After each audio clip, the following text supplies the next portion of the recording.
I'm constantly amazed as I go from place to place to find the number of remedies that people tell me about. Remedies that are sometimes rather strange, but sometimes they are very interesting, very common, using something that's inexpensive and very easy to obtain. Charcoal is one of those remedies, and while I've known about charcoal for several decades, I constantly find people who are using it in different ways. So we'd like to tell you some of these ways that we have found to use charcoal, and we hope this will be of help to you. We hope you'll stay with us during this program.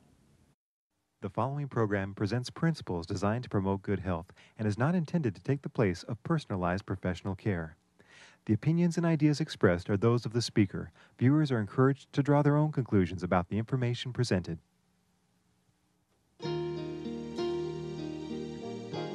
Welcome to Help Yourself to Health with Dr. Agatha Thrash of Uchee Pines Institute. And now, here's your host, Dr. Thrash. Charcoal is not only inexpensive, it just lasts forever. You can put it in storage and it just never goes bad. In fact, if you keep it nice and dry, you keep it away from various things that it might absorb, it should be an heirloom and you can pass it down to your children. But there are some things that make charcoal not a very good thing for us, and the fact that it is messy and black is one of those things. And Dr. Don Miller is going to talk with us a little bit about some of the things having to do with the acquisition of charcoal. What can you tell us about this thing of charcoal? Did you just suddenly find out about it on your own one day? No, I heard it from a pharmaceutical company. Oh, no. I'm sure. No. Although they're starting to use it. No, it wasn't from a pharmaceutical company. I believe that the great pharmacist, the great doctor, the great physician, the great creator put something in nature knowing the condition we would be in towards the end of the days. And not just the end of the days, we've been using this treatment for hundreds and thousands of years. I believe that God has placed something special in charcoal that we can use for many, many different things. It's extremely available. I heat my home with wood. I've got a standalone fireplace.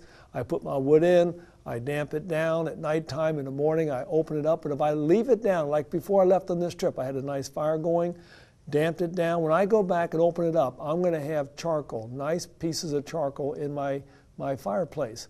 I can do it in other ways, and I'll tell you how to make charcoal a little bit later. But it's also readily available in other places. No matter where I go in the world, I find there's charcoal there, especially in the developing countries. In Africa, in India, that's how they cook. You'll find people selling charcoal for the very purpose of cooking, but this is good charcoal. Now, in America, you wouldn't want to go to the store and buy some charcoal briquettes because they've got fillers and things to help them burn better. But you just buy this charcoal. I was treating a man in India one time with it, and it worked very, very nicely. You know, when we have all these forest fires in different parts of the world, we've had many here in the United States, that charcoal can be very helpful in other things. I heard of a case not long ago of them taking the trees that had been charred by the fires and a lot of charcoal laying around, and started piling it at the base of other trees in other areas that were dying from some unknown reason, acid rain, some type of a blight, and they find that the charcoal piled around the base of the tree is restoring them to health. So God gave us charcoal not just for the benefit of man, but for all of his nature. It is a very, very nice treatment. And whereas we're not going to talk about 101 treatments today because there's a whole lot more than that, there are many, many more, and we're going to talk about some of these. Dr. Thrash, do you have some more? Well, I have one thing that I'd like to say about the drawbacks of charcoal. When I talk about drugs, I have some drawbacks that are sometimes even life-threatening. But apart from an accident, when you might fall face down in charcoal powder, there aren't a lot of drawbacks that are threatening to your health. But there are some drawbacks in the use of charcoal. One is that of mixing it with water. When you try to mix charcoal with water, you find it's an extremely light powder. Even getting it from the canister into a glass of water is sometimes gives you a lot of problems. You may spill a little bit on the way, or you may have some problem in stirring it up. As you begin to stir, if you stir too fast, it's going to be all over because it's such a light powder, it just becomes airborne immediately. So in order to make it more easily miscible with water, just mix something like flaxseed with it, or some sorbitol with it. It's sometimes mixed with sorbitol in emergency rooms to make patients who are poisoned find it more acceptable. But if you mix it with that, then you can much more easily stir it up. But one of the best ways to mix it is to put it with the water in a little jar with a screw cap, put it on quite tightly, and then just shake it back and forth this way, and it will much more easily get wet. It's the getting of it wet that's the thing. It's certainly not a good wetting agent. Now, another of its drawbacks is that children don't tend to like it. They don't like the fact that it's black. They don't like the fact that it has a consistency in the mouth that they don't like. But for small children, you're trying to get one to take the charcoal, they simply look at it and decide that's not for me. So then ensues a struggle with the mother. But if you'll just call grandmother, grandmothers know how to get children to take charcoal or any other kind of thing they don't want to take down. It generally means that you need to hold the head still, and that can be done by putting both arms right up by the ears and fixing the head with that. In fact, with a child, you can bring their forearms over the head, and that fixes the head so that they can't move. One person can usually do that with the head fixed in that way. Then another person holds the body down, and grandmother stirs the charcoal and puts it by the spoonful into the child's mouth. Now, for a little older child, if they are accustomed to drinking things from a straw, if you've got an opaque container of some kind and you put a straw in it and put a cover on it so that they can't see that it's black and unpleasant looking, then hand it to them and tell them to drink this down. Now, if you've got a little fruit juice mixed with it, that will often make it much more acceptable to the child.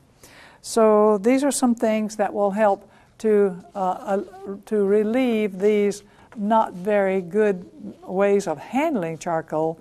But so far as any drawbacks in the body, the only one that we have really is that it does slow down the bowels a little, so that a bowel movement is a little more sluggish than is normal. Some people will try to get over that drawback by mixing a little magnesium sulfate or Epsom salts with it, and in this way make it so that the person can get it through the intestinal tract a little quicker. Unfortunately, with the Epsom salts, you mix it with water, and then it doesn't taste good. So you've got two things that are unpleasant, the charcoal and the Epsom salts. You can just put the Epsom salts on the back of the tongue, swallow that down with a little water, and then drink the charcoal in the water. Don't let it enter your mind that you can take that charcoal powder just dry. It can be done, but it requires a determination to do it, and you can only take it in very small quantities. But one time I was in Mexico and needed to take some charcoal for a little food poisoning that I had gotten, and I managed to get some down dry by taking very small quantities and mixing it with saliva and then swallowing it down. But most of the time, remember that charcoal needs to be mixed with a goodly quantity of water. The more water you have, the easier it is to pass through the intestinal tract. Now, Don Miller is going to talk with you about another of the wonderful properties of charcoal, just wonderful properties, and that's its deodorizing properties. Dr. Miller. Thank you. You know, we were going to Ukraine, and I think it was 1995, Dr. Thrash and a small team from Uchee Pines. We left one morning in a van, and we had our food with us. We drove all the way up to Washington area. We spent the night and left the next day, and what we're going to do is leave the van there And then I would come back a couple of months later and drive the van back. They would have come back a month and a half earlier than I did. Made a mistake. When I took the van, someone else drove us to the airport so they could take the van back to an area. I still had my cooler in the van with food in it. Now, we left for Ukraine, as I remember, around the 14th of June. I got back the very end of August. I get into the van, I open up my cooler, and you can imagine what it was like for a cooler to be sitting through the summer, hot summer months in Washington area, the Maryland, Northern Virginia area for that period of time. It was putrid inside that cooler. Had to dump it and put the lid right back on. It smelled so bad. I took it home, I scrubbed it, I used all kinds of cleaners. Nothing I could do would get that smell. That smell had permeated the plastic, completely filling this cooler with the smell. And then finally I got the idea, and I got a container, and I dumped some charcoal in it. I sat it down in the bottom of the cooler, put the lid on, and left it there for quite some time. After that was done, took the lid off, took the charcoal out, and the cooler smelled perfectly normal again. I do this every once in a while, and now when I travel with my cooler, I will take a salt shaker, I will put some charcoal in the salt shaker, put the lid on, and I will place this in the cooler just to take up any smells that might be emanating from the foods so that I don't have anything that cross-contaminates as far as smells. It's a very nice idea. I meant to mention earlier, when I was talking about the divine properties of charcoal, God has made it in such a way that it takes up just the bad guys. Now, in saying that, one of the other drawbacks that Dr. Thrash did not mention in charcoal is that it will take up medications because it recognizes these things as foreign poisons in the body. So if you're taking blood pressure medications, which are synthetic somehow, rather than taking a natural product, the charcoal will take up that medication. The same thing for heart medication, the same thing for medicine for epilepsy. And so if you're going to be taking medications and you receive some type of a food poisoning, we're not saying don't take charcoal, but you might want to take it at least 2 hours or the time it takes for the drug that you are taking to be absorbed by your body, and then you want to take the charcoal so that it can absorb the properties of the whatever's giving you your stomach upset, your food poisoning, whatever. So very nice. I know one time I was in Dr. Thrash's office there at Uchee Pines, and I had been working underneath the office, shoring up part of the floor that for some reason was starting to sag. I came back out and left it open. Well, some days later I came by and it says, oh, I left the door open. And so I put a piece of something in front of that and put some weight up against it to keep animals from going in there. Trouble was I did not check underneath there to make sure that an animal had not already gone underneath there. Well, about 2 weeks later, Dr. Thrash's son, whose office also was in this building, started complaining about a pretty bad smell. And I knew what had happened. And so I says, Cal, I says, don't you worry about it. It's my fault. I'll do it. Went underneath there, and a wild animal had been underneath there. It had expired, thankfully on top of a piece of roofing. So I was able to drag it out, but it still smelled absolutely horrible. Just to get underneath there, I didn't want to smell it. And so I took a piece of cloth, I sprinkled charcoal on it, I rolled it up, and I placed that as a mask over my nose. So I really couldn't smell when I was under there. Then I went back under after I had the animal out, took a jar of charcoal, and just sort of threw it, just sort of whooshed this big black cloud over the area where the animal was, and the next day you could not smell it. It's a great absorptive of odors that are in the air. And so if you have any smelly areas, I suggest you take a salt shaker with charcoal and keep it in your refrigerator. If you have a child that just always keeps his smelly sneakers in the closet, put a container of charcoal in there. It will take up these odors. Any place you have an odor problem, it'll take up the odors. How about bad breath? Take a toothbrush, get it wet, dip it in some charcoal, brush your teeth. Again, it will take up the odors that are in your mouth, and then rather than spitting it out, swallow it. If you have any other problems going down the line, it will help take up things that are causing bad odors. And so I think one of the great properties, Dr. Thrass, of charcoal is the fact that it absorbs odors. Yes, and I was just looking at the great list of things that are already known that charcoal takes up. We have this little book called RX Charcoal, which is the clinical uses of charcoal, and on certain occasions it's necessary to find out just what can be absorbed by charcoal. So I was just looking here and I found 2 columns here of chemicals that can be taken up by charcoal. The very first one on the list is acetaminophen, or Tylenol. People often take Tylenol enough to become intoxicated with it, and when they do, the treatment of choice probably is that of charcoal because it so readily takes up Tylenol. But then a lot of other things, narcotics and arsenic, aspirin, barbiturates, just a host of things can be taken up by charcoal. Even a while after you have taken a poisonous substance, charcoal can still take it up from the intestinal tract in some instances. And I'd like to draw on the board for you a little diagram that will help you to see how it is that charcoal helps with the taking up of things that are already in your bloodstream.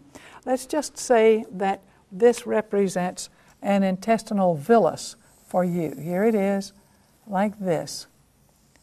It's in your intestinal tract, and on the inside there are all manner of little blood vessels that supply blood to the area to take up anything that's inside the intestinal tract, and this is a normal pattern for the way that the intestinal tract looks. Now, if you have charcoal, and I will just represent it as this blue line here. Charcoal is, you have taken it and the granules are passing by in the intestinal tract. This is where the food is going by, and here is the wall of the intestinal tract here.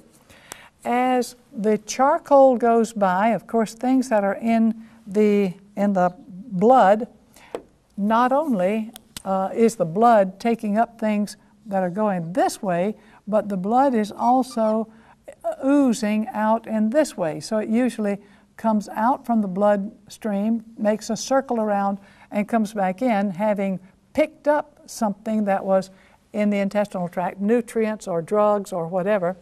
So if you have charcoal here, when this transit is made from the bloodstream to the outside to go back in again, whatever is in the blood can then be taken up by the charcoal. Essentially, you could call this a mini dialysis. So a person who has taken some kind of poison or drug, even hours ago, when the person takes the charcoal, it will still remove from the blood a lot of the poisonous substance. So this is the kind of thing that we find in what we call the microdialysis function of charcoal.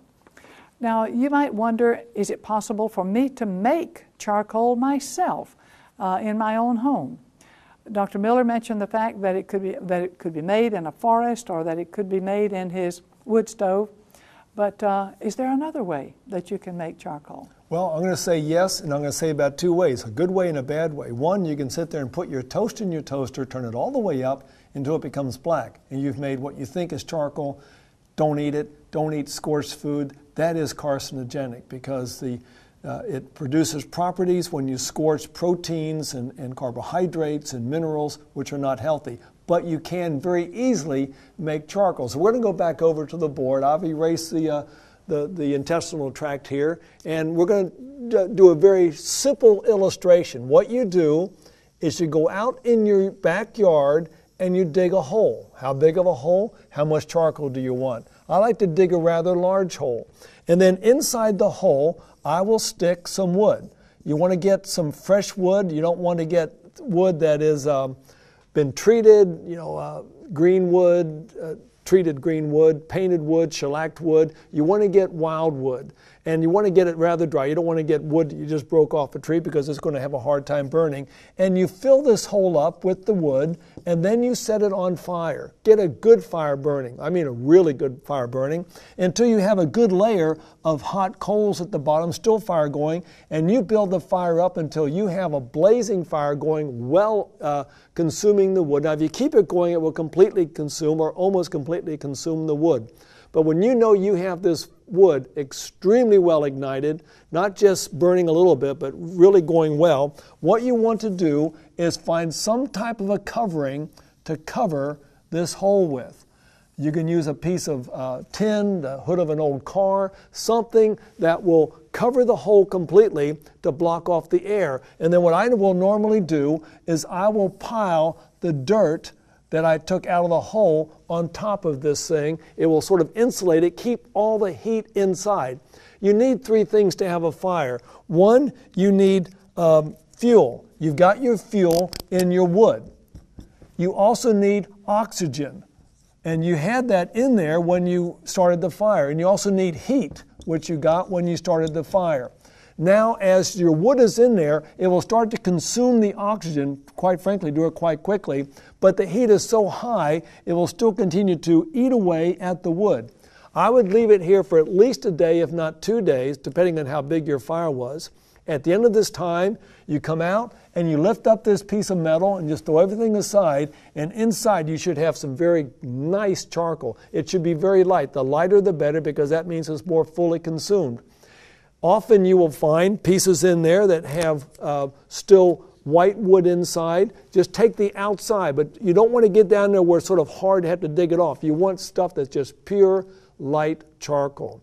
You take this, you put it in a jar. It's important that you put it in a jar because of the fact that charcoal is so absorptive that it will start taking up odors and it'll start taking up things as soon as you take the lid off. You want to put it inside a jar, put a lid on tightly, and save all of its surface area for the time when you're going to need it for some other event, like a gastrointestinal event, like a mouth, whatever you want to use it for. And you can powder it at the first, or you can sit there and powder it later on. Whatever you want to do, powder it when you need it, powder it right away.